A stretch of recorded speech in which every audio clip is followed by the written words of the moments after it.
अस्सलाम वालेकुम क्लास। आज से हमारा मैथ्स का नया टॉपिक स्टार्ट हो गया चैप्टर 4 हमारे पास है फैक्टराइजेशन।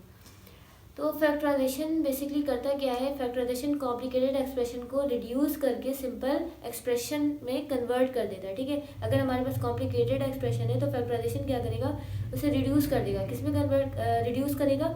सिंपल एक्सप्रेशन में। ठीक है, अब एक्सरसाइज 4.1 क्वेश्चन नंबर 1 हमारे पास है फैक्टराइज द फॉलोइंग। ठीक है, क्वेश्चन नंबर 1 पार्ट 1 हमारे पास है 4x plus 16xy plus 24z। ठीक है, अच्छा फैक्टराइज करने के लिए हमें कुछ रूल्स पता होने चाहिए। ठीक है, अब वो रूल्स क्या है? सबसे पहला फर्स्ट रूल हमारे पास ये है कि हमारे पास जो क्वेश्चन गिवन है उसमें हमारे पास अगर कोई कॉमन आ रहा है तो सबसे पहले हम कॉमन ले लेते हैं। ठीक है, रूल नंबर 1 क्या है? अगर क्वेश्चन में से कोई टर्म कोई वेरिएबल कॉमन आ रहा है तो हम उसे कॉमन ले लेते हैं। अगर कॉमन नहीं आ रहा है तो हम नेक्स्ट स्टेप में जाते हैं, वो क्या है? हमारे पास फॉर्मूला। ठीक है, हमारे पास 3 फॉर्मूलाज है, a माइनस बी का whole square, a plus B का whole square, A square minus B square. ठीक है, क्या है हमारे पास?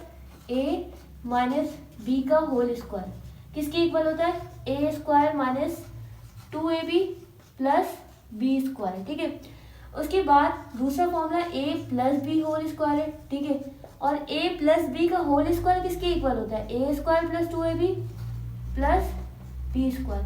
एंड थर्ड वन हमारे पास formula A square minus B square किसके इक्वल होता है? A plus B and A minus B. ठीक है, ये 3 फॉर्मूलाज अप्लाई होते हैं। रूल नंबर 1 कॉमन नहीं आ रहा तो हम नेक्स्ट स्टेप पे जाते हैं, और वो क्या है हमारे पास? फॉर्मूला। इन 3 फॉर्मूला को हम चेक करेंगे, इन तीनों में से कौन सा फॉर्मूला अप्लाई हो रहा है। एंड थर्ड वन इज, अगर फॉर्मूला भी अप्लाई नहीं होता तो हम थर्ड स्टेप की तरफ जाते हैं, और वो हमारे पास है मिडल टर्म ब्रेक।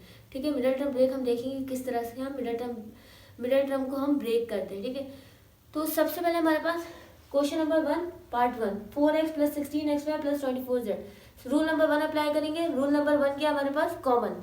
तो अगर हम यहाँ पे देखें तो 4 जो है वो खुद की टेबल में भी आ रहा होता है, 4 की टेबल में 16 भी आता है और 4 की टेबल में 24 भी आता है, यानी हम यहाँ से 4 जो है वो कॉमन ले सकते हैं। ठीक है, तो सबसे पहले मैंने क्वेश्चन कॉपी किया, 4x plus 16xy plus 24z। Question copy किया। अब यहाँ से 4, यहाँ भी 4 है, यहाँ 16 है, 24। तो 4 तो मैंने ले लिया कॉमन। कॉमन लेने का क्या तरीका होता है? एक दफ़ा लिखेंगे और फिर ब्रैकेट साइन डाल देते हैं। अच्छा, यहाँ पे x है, यहाँ भी x है, लेकिन यहाँ पे x नहीं है, यानी x कॉमन नहीं आ सकता। ठीक है, तो मैंने यहाँ पे क्या लिखा? यहाँ से मैंने क्या कॉमन लिया? 4। तो यहाँ पे कौन सी टर्म बच गई हमारे पास? टर्म क्या है? एक्सप्रेशन क्या है? वैल्यू क्या है? x है। मैंने यहाँ पे x लिखा प्लस 4 की टेबल में 16 कब आता है? 4 से 16। ठीक है, और हमारे पास क्या बचा? x और y प्लस 4 की टेबल में 24 कब आता है? 4 6 24, और यहाँ पे क्या है? z। ठीक है, अब ये मजीद सिंप्लीफाई नहीं हो सकता, तो ये हमारे पास क्या हो गया? आंसर। ये अगर मजीद सॉल्व हो रहा होता तो मैं आप लोगों को बताती कि आगे स्टेप पे करेंगे क्या। तो ये अभी सॉल्व नहीं हो रहा है, तो यही तक आंसर छोड़ देंगे। इस पार्ट 2 में आ जाए, तो पार्ट 2 में अगेन हमने क्वेश्चन कॉपी किया, x square plus 3x square y plus 4x square y square z. ठीक है, अब इस एक्सप्रेशन में अगर हम देखें तो यहाँ पे एक्स स्क्वायर है, यहाँ भी एक्स स्क्वायर है, यहाँ पे भी एक्स स्क्वायर है, यानी तीनों में हमारे पास एक्स स्क्वायर है। तो तीनों में से हम कॉमन क्या ले सकते हैं? X square. तो मैंने एक्स स्क्वायर एक दफ़ा लिखा, देन ब्रैकेट अप्लाई किया। ठीक है, एक्स स्क्वायर तो ऐसे कॉमन ले लिया, तो हमारे पास वैल्यू क्या आ जाएगी? 1। फिर प्लस साइन है। ठीक है, उसके बाद एक्स स्क्वायर हमने कॉमन लिया, तो यहाँ पे क्या बचा? 3 और फिर वाई, फिर प्लस हमने एक्स स्क्वायर तो कॉमन ले लिया, तो यहाँ से क्या बचा? 4। इस एक्स स्क्वायर को हटा देंगे, क्या बचा? Y square and z. ठीक है, ये हो गया हमारा आंसर। क्वेश्चन नंबर 1 पार्ट 3 हमारे पास है 3pqr plus 6pqt plus 3pqs। ठीक है, अगेन फर्स्ट रूल अप्लाई करेंगे, और फर्स्ट रूल हमारे पास क्या है? कॉमन। तो अगर हम यहाँ पे देखें, यहाँ पे 3 है, ठीक है, यहाँ 6 है और यहाँ 3 है, तो 3 हमारे पास 3 की टेबल में हमारे पास 6 भी आता है, 3 भी आता है और 3 भी आता है, तो यानी हम यहाँ से 3 तो कॉमन ले सकते हैं। तो मैंने क्या किया? 3 कॉमन ले लिया। उसके बाद यहाँ पे p है, यहाँ भी p है और यहाँ पे भी p है, तो एक दफ़ा मैंने कॉमन ले लिया। उसके बाद यहाँ q, यहाँ भी q, यहाँ भी q, तो मैंने q भी कॉमन ले लिया। अब देखो यहाँ पे हमारे पास r है, यहाँ पे r नहीं है, यहाँ पे भी r नहीं है, मतलब r कॉमन नहीं आ सकता। तो मैंने क्या किया? ब्रैकेट लगा दिया, यानी कॉमन तो हमारे पास क्या आ गया? 3pq। अब 3pq कॉमन आ गया, तो यहाँ से टर्म क्या बच गया हमारे पास? r प्लस 3 की टेबल में 6 कब आता है? 3 2 6, 3 2 6, p कॉमन आ गया, q कॉमन आ गया, तो हमारे पास क्या बचा t प्लस 3 कॉमन आ गया, p भी कॉमन आ गया, q भी कॉमन आ गया, तो क्या बचा हमारे पास s। तो ये हो गया हमारा आंसर। ठीक है, पार्ट 4 पे आ जाओ। क्वेश्चन है 9QR s square plus t square plus 18R square s square plus r square, ये क्वेश्चन हमें गिवन है। तो इस क्वेश्चन में अगेन हम देखें तो यहाँ पे क्या है, कॉमन आ रहा है। कॉमन क्या आ रहा है, एक हमारे पास ये एक्सप्रेशन है और एक ये हमारे पास है। ठीक है, ये दो है, क्यों कैसे पता हमें कैसे ये दो है, प्लस साइन इन दोनों को सेपरेट कर रहे हैं। तो यहाँ पे हमारे पास 9 है, इस पूरे टर्म में 9 है और इस पूरे टर्म में 18 वैल्यू है। ठीक है, तो 9 हमारे पास ऐसी टेबल है जिसमें 18 भी आ रहा होता है और 9 खुद भी आता है, तो हम यहाँ से क्या करेंगे 9 कॉमन ले लेंगे। ठीक है, यहाँ पे क्यू है लेकिन यहाँ पे नहीं है, यहाँ पे आर है और यहाँ पे आर स्क्वायर है। हम क्या करते हैं मिनिमम पावर कॉमन लेते हैं। ठीक है, तो मिनिमम पावर 1 है तो आर मैंने कॉमन ले लिया। अब बारी है s square plus t square, जबकि यहाँ पे क्या है s square plus r square, तो ये कॉमन नहीं आ सकता। तो मैंने यहाँ पे क्या लिखा 9 और आर, ये दोनों कॉमन आ गए, क्या बचा Q S square plus t square. ठीक है, फिर प्लस 9 2 सा 18, आर कॉमन आ गया, एक आर बच गया, एक आर कॉमन लिया था, एक आर तो बच गया हमारे पास। ठीक है, और क्या बचा s square plus r square. ठीक है, ये हमारा हो गया आंसर। एक मिनट क्लास, यहाँ पे आर स्क्वायर नहीं बल्कि यहाँ पे टी स्क्वायर है क्वेश्चन में। ठीक है, यहाँ पे हमारे पास टी स्क्वायर है, तो टी स्क्वायर है तो यहाँ पे हमारे पास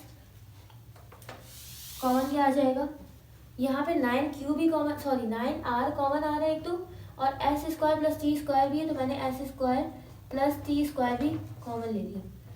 अब हमारे पास जो टर्म बची वो क्या है, 9 कॉमन आ गया और आर भी कॉमन आ गया, यहाँ से क्या बचा क्यू, ये पूरी टर्म भी हम कॉमन ले चुके हैं। ठीक है, प्लस साइन है, प्लस साइन लिखा, उसके बाद 9 की टेबल में 18 कब आता है, 9 2 सा 18, एक आर कॉमन ले लिया, एक आर बचा मैंने यहाँ पे लिख लिया, एस स्क्वायर ये मैंने लिख लिया, S square plus t square था ये मैंने कॉमन ले लिया, तो ये ब्रैकेट क्लोज, तो ये आ गया हमारा आंसर। ठीक है, ये आ गया हमारा आंसर कॉमन लेने के बाद।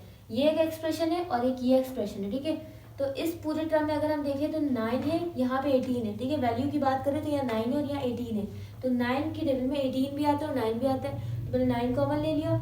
यहाँ भी आ रहे और यहाँ पे भी आ रहे, लेकिन मिनिमम पावर कॉमन लेते हैं, तो मिनिमम पावर क्या आर यानी 1, तो आर का आर पावर 1, तो आर लिख दिया। S square plus t square यहाँ भी है, प्लस के बाद भी S square plus t square है, तो मैंने कॉमन ले लिया। अब इस एक्सप्रेशन से ये कॉमन आ गया और 9 आर कॉमन आ गया, तो क्या बचा क्यू प्लस 9 की टेबल में 18 का बात है, 9 2 सा 18, आर कॉमन लिया तो एक आर यहाँ बचा, एस स्क्वायर, ये पूरी चीज़ कॉमन आ गई, तो यही आ गया हमारा answer. Question number 1 part 5। Part 5 में हमारे पास क्या है, जेड स्क्वायर एक्स डिवाइड में 16, x square Z square divide में 8, x square Z square divide में 12 है। ठीक है, अब हमारे पास यहाँ जेड एक्स है, यहाँ भी जेड एक्स है, यहाँ भी जेड एक्स है। ठीक है, और यहाँ पे जेड स्क्वायर, यहाँ भी जेड स्क्वायर, यहाँ भी जेड स्क्वायर, तो कॉमन हम क्या ले सकते हैं जेड स्क्वायर, तो जेड स्क्वायर तो कॉमन आ गया। अब बारी है एक्स की, यहाँ पे एक्स है, यहाँ एक्स स्क्वायर है। ठीक है, और यहाँ भी एक्स स्क्वायर, लेकिन मिनिमम पावर क्या है एक्स पावर 1, तो हम एक्स पावर 1 ही कॉमन लेंगे, पावर 1 हम नहीं लिखते। डिवाइड में हमारे पास 16 है, 8 और 12। अब ऐसी कौन सी टेबल है जिसमें 8 भी आता है, 12 भी आता है, 16 भी आता है। ठीक है, तो 4 की टेबल में 16 भी आता है, 4 2 सा 8, 4 3 सा 12, यानी 4 हम कॉमन ले सकते हैं। यानी 4 हमारे पास ऐसी टेबल है जिसमें 16 भी आ रहा होता है, 8 भी आ रहा होता है और 12 भी। ठीक है, हम ऐसी टेबल लेंगे जिसमें तीनों टेबल कवर हो, सॉरी तीनों वैल्यूज कवर हो। ठीक है, तो मैंने क्या किया, ब्रैकेट लगा लिया, जेड स्क्वायर मैंने कॉमन ले लिया, एक्स भी मैंने कॉमन ले लिया। 4 की टेबल में 16 का बात है, 4 4 से 16, और यहाँ पे क्या बचा 1। ठीक है, जब कोई टर्म नहीं है हमारे पास क्या है 1, माइनस एक्स कॉमन लिया था, एक एक्स बच गया, जेड स्क्वायर मैंने कॉमन ले लिया। 4 की टेबल में 8 का बात है, 4 2 सा 8। ठीक है, ये plus sign as it is, z square मैंने कॉमन ले लिया, एक्स कॉमन लिया, अभी एक एक्स रिमेनिंग है, तो मैंने एक्स लिखा डिवाइड में, 4 की टेबल में 12 का बात है, 4 3 से 12, और ये हो गया हमारा आंसर। ठीक है, अब बारी है लास्ट पार्ट 6, ए एक्स माइनस वाई। देखो यहाँ पे एक्स माइनस वाई, यहाँ भी एक्स माइनस वाई, यहाँ भी एक्स माइनस वाई, यहाँ ए है, यहाँ ए स्क्वायर, यहाँ ए स्क्वायर, यानी कॉमन क्या आ सकता है हमारे पास, ए कॉमन आ सकता है, ठीक है। मिनिमम पावर क्या है हमारे पास 1 है, यानी a पावर 1, यानी पावर 1 से मतलब ये 1, ठीक है, जिसको हम रिप्रेजेंट नहीं करते, शो नहीं करते। अच्छा, उसके बाद यहाँ पे x माइनस वाई है जो कि तीनों में, तो मैंने एक दफ़ा कॉमन ले ली। अब बारी है यहाँ पे कॉमन की बाद जो टर्म बच गई वो लिखने की। तो ए एक्स माइनस वाई कॉमन आ गया तो क्या बचा 1 माइनस ए स्क्वायर, और ये a है यानी एक a बच गया तो मैंने यहाँ पे a लिखा, b भी है तो मैंने b लिखा। x minus y already common ले चुके हैं तो नहीं लिखेंगे, प्लस a स्क्वायर और यहाँ पे एक a है तो एक a बच गया, और ये b स्क्वायर ये लिखा। इसे लिखने की जरूरत नहीं है क्योंकि कॉमन ले लिए। तो ये हो गया हमारा आंसर। तो यहाँ पे क्वेश्चन नंबर 1 हो गया कंप्लीट।